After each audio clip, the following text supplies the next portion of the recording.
In this video, I will show you step by step how you can get a refund for CapCut. So the first thing we need to do is head over to settings.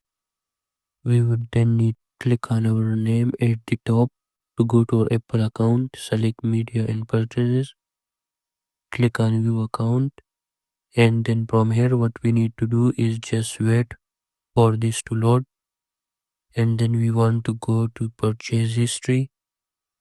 From here you want to then change your filters and find your purchase history.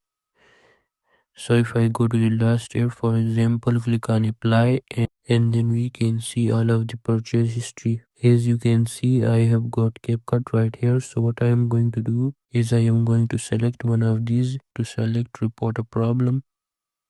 Now what this will do is it will log you into your Apple account, and then you will now see an option for what can we help you with.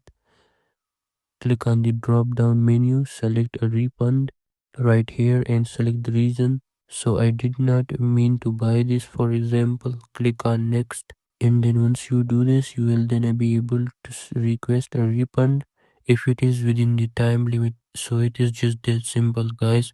Make sure to like and subscribe for more. Thanks for watching, and I will see you in the next video.